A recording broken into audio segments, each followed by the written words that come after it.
At least 60 at least. There. Much better, much better. Here. It's too low.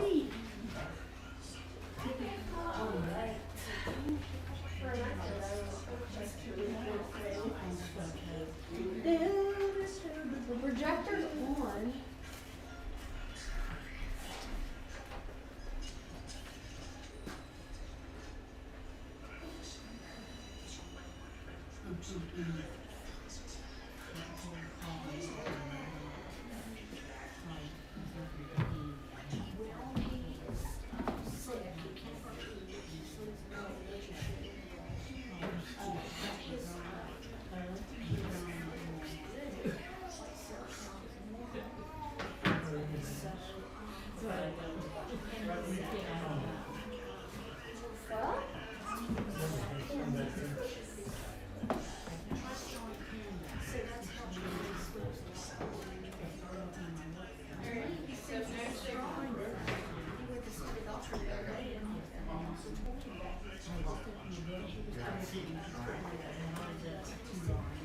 Is it working Not work for at all? the projector. Not working at all?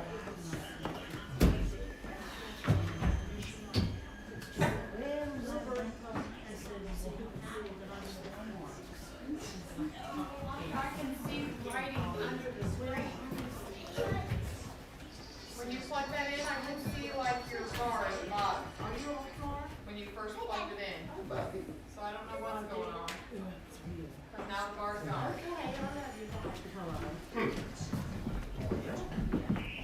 Is that thing? I'm good.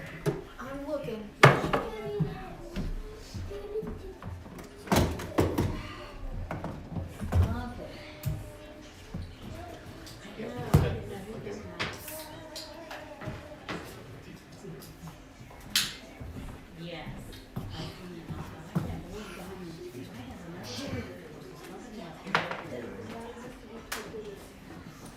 We can always just listen to it without the video. Like,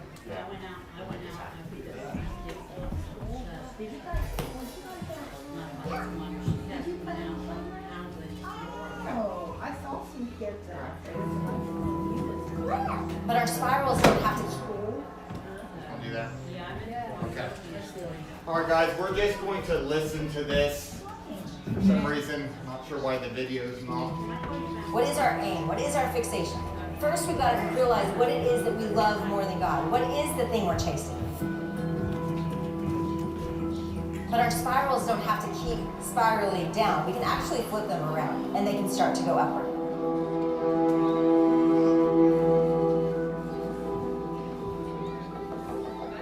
I was curious when I started this study about science and the Bible and how these two things came together. And I started reading a lot about the brain and how it works right alongside the scriptures. And what I read was fascinating. One of the doctors that I read was named Dan Siegel, and he was a professor of psychiatry. And he wrote something that surprised me, but it is so hopeful.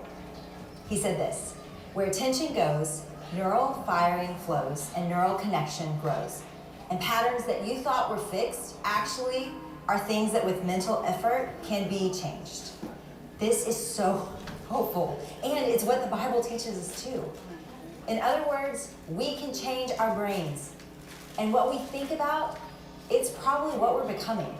What we fixate on is going to turn into who we are and who we become. So I have to ask, what is it that you fixate on? You probably know your fixation. It's something that you constantly think about.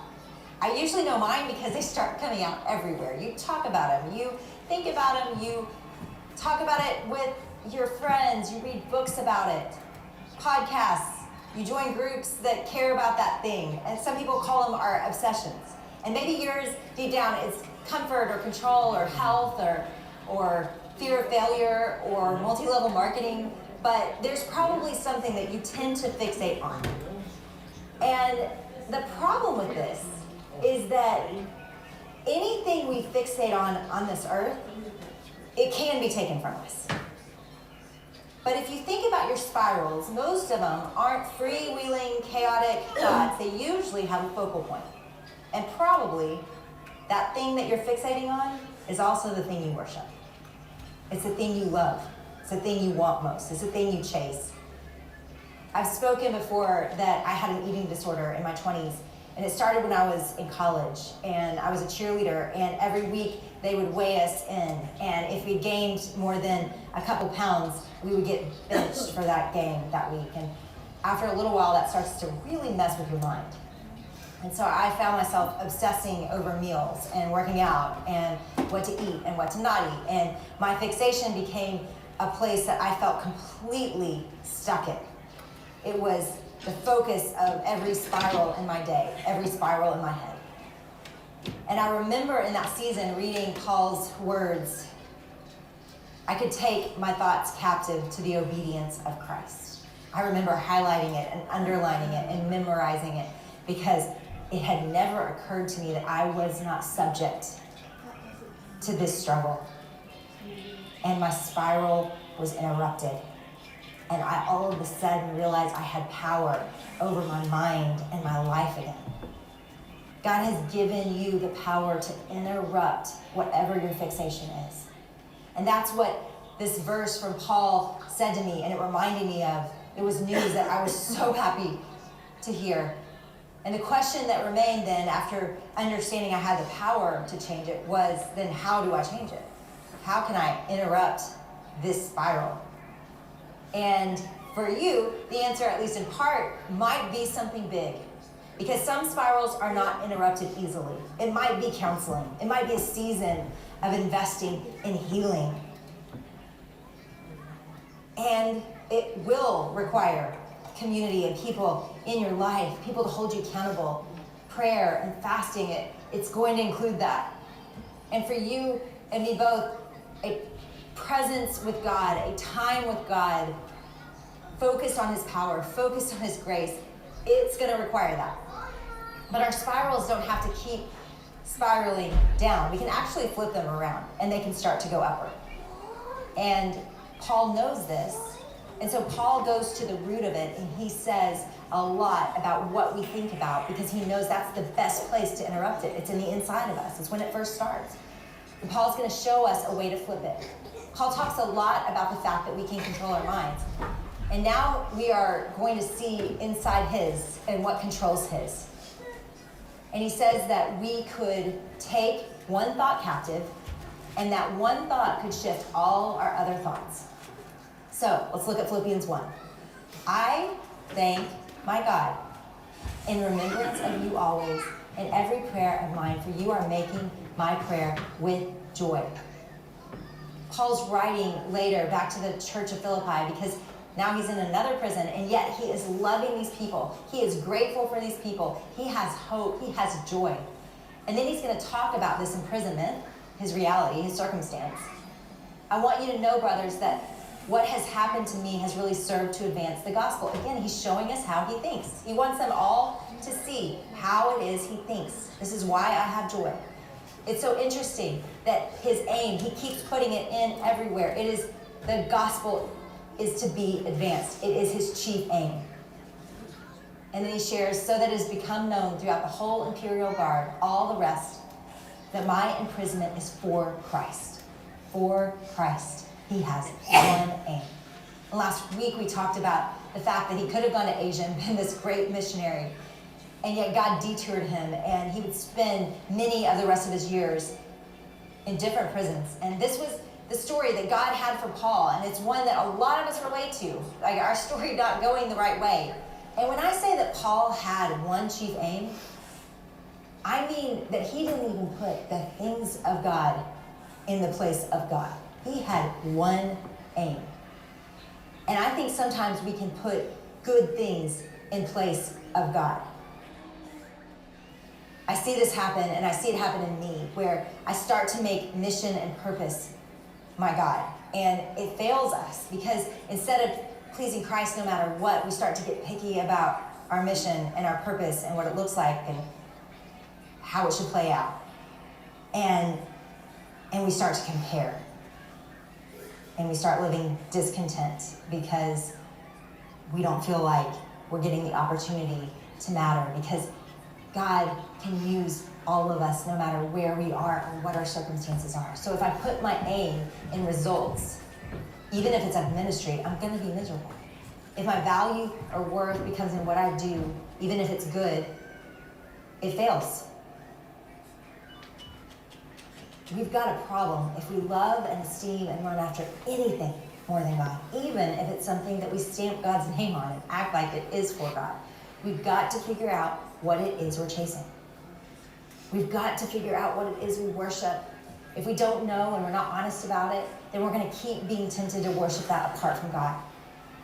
And we want to know what we need to look out for in ourselves. And Paul knows this, and this is why he values discipline and training our minds and training our bodies. It's why he prays all the time without ceasing. Almost every letter, when you read it, he opens it in prayer. He knows that these disciplines, knowing Scripture, fixating on the Word, being in community, these disciplines align us to God.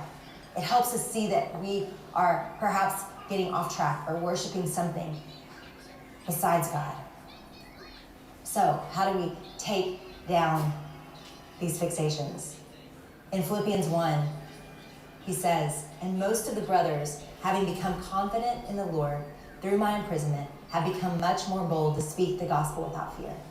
Some indeed preach Christ from envy and rivalry, but others from goodwill. The latter do it out of love, knowing that I am put here for the defense of the gospel. The former proclaim Christ out of selfish ambition, not sincerely, but thinking to afflict me in my imprisonment. He's saying, I don't care who preaches it. I don't care if it's with rivalry or jealousy, if they're happy I'm in prison. I don't care. It's horrible and mean, but I don't care, because all I care about, my chief aim, is that the gospel is preached. Actually, go use them more. Make them more successful. Now, only a really secure human who actually has the prize of God in his mind, the prize of the gospel, the prize in heaven, only somebody who thinks that way doesn't care that his enemies thrive, that his people that are happy he's in prison are winning and being successful. Only in every way, whether in pretense or in truth, Christ is proclaimed. And then he says, and I could follow Paul that far, but then he says, and I rejoice in that. I don't know that I can rejoice in that. That is a step beyond where I am currently sanctified. And that's what Paul says, because he literally only has one aim. And it changes everything about our lives, everything about our minds, everything about our attitudes. And if that aim is Jesus Christ, it doesn't matter what the world takes from you. They can't screw your life up, because they cannot take your aim away. They cannot take God away from you. But if you build on anything apart from God, apart from heaven, if that aim becomes another thing, then it really doesn't take much to screw up your life. Your life can fall apart pretty easily, because anything can go wrong all of a sudden. Anything can send you into a spiral.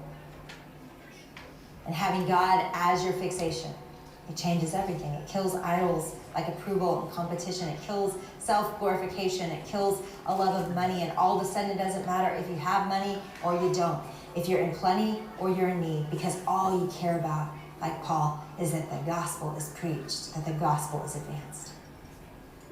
Are we looking at our lives this way? Because when we look, we tend to notice everything. We notice what we have and what we don't have. We notice who has influence and who doesn't. We notice how people look and what they're getting that we aren't. We notice things when we fixate on anything other than Christ. But when Christ becomes the aim, we stop comparing and assessing, and we realize all those things that we're jealous of could actually work together to advance the gospel. And instead of competing, we're actually calling each other up and out. We're saying, let's take the hill together. You have this resource? Great. Bring it. Let's dream about how we can use these resources together. That's what I see for us. That we start to see each other as we should, as teammates and not competition. So, only in every way, whether it is in pretense, with gossip or slander, I don't care. I don't care. Christ is proclaimed. And then Paul goes on and he takes it to the absolute extreme. Yes, I will rejoice, for I know that through your prayers, the help of the Spirit of Jesus Christ, this will turn out for my deliverance, whether on earth or in heaven, as it is with my eager expectation and hope, that I would not at all be ashamed. Christ will be honored in my body, whether by life or death. For to me, to live is Christ, and to die is gain. And this is where it gets unthinkable. Now, the aim actually becomes something bigger and better than life. Something bigger and better than everything on this earth. He's saying, I believe this book so much.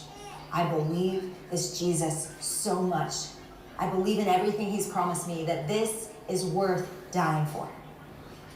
In fact, I'd be better to go ahead and die and be with Christ. Now that is craziness. And let me tell you, the people I know who live this way, who believe God like that, they are so dangerous, because there's nothing on this earth that can be taken from them. There's a fearless, focused recklessness to their lives that's dangerous to hell. And you've seen it in people. They don't get distracted. They don't spiral out. They don't get jealous, because everything they have is focused upward and toward God. Paul talking about life and death here, it reminds us that we don't have long. That it'll be over tomorrow, and we'll go to the place we're going to live forever. But somehow, thinking about that today, it helps me live differently. And tomorrow, I want you to notice something. When something comes up and you're starting to worry and you're starting to fear, Just think, if Jesus comes back today, is this going to matter? And if it doesn't matter, let it go. We retrain our thoughts. We build new grooves, new pathways. This book and science both tell us the same thing because God is the God of science. He built our brain. And this book says we can retrain it. We can focus on new things. We can focus and set a new aim for our life. It's possible. And in doing it, 1,000 problems are solved all at once. So let's come back to this thought, this game-changing thought, that we have a choice. We have a choice what we think about. We have a choice what we serve, what we worship. We have a choice what we fixate on. We have a choice. We were built to fixate and worship things. It's how God made us. It's that He built us to fixate and worship Him. And anytime we put something besides Him in that place, of course, everything starts to break down. We're not subject to our passions. We're not subject to our emotions. We're not subject to our thoughts. We're not subject to our habits. We're not subject to our genetics. We are not subject to our circumstances. We are not subject to anything. We have a choice. Now, we may not have a choice about our circumstances, but Paul and Jesus say we have a choice about how we think about them. And I love that truth. I love it because so often I sit down with women and I hear their stories and it hits me that it doesn't matter what country or city we are from. We are all the same. We have similar fears, similar fixations, similar hopes. We're not that different. But the people who actually live differently and powerfully, they believe they are not subject to the whims of their day. They're not subject to their own thoughts or their feelings. They have one aim, and every single thing in their power, they are conforming it to that aim. Guys, I know this is hard. I know this is war hard. Like, this isn't a little bit of hard. This is a lot hard. And so, guys, we've got to fight for each other. And we have to fight this and take it seriously. We have to hate the things we love more than God. We have to disassemble them, spot them in ourselves when we're getting off track, when we're being petty, when we're distracted, when we love anything more than God. We've got to call it out, name it, confess it, and run from it. David was good at this. David loved a lot of things in his day. But David knew that every single time he found himself loving something more than God, he turned and ran back to Him. And that's what we do again and again and again. We run back to God, and that's how our minds change. That's how the grooves change. That's how we build new patterns. It's by fixing our mind consciously and regularly, fighting the thing that we love more than God by setting it on the thing that is better than any other thing on earth, our God. So we set our minds. We set our minds on the best thing that ever happened to us, the best thing that has ever been, that ever will be. We set our minds on the love of God, the compassion of God, the character of God. We set our minds by studying this book and knowing it inside and out. We set our minds. It's not easy. It's not. But it's possible. And it is the greatest, most fulfilling way to live.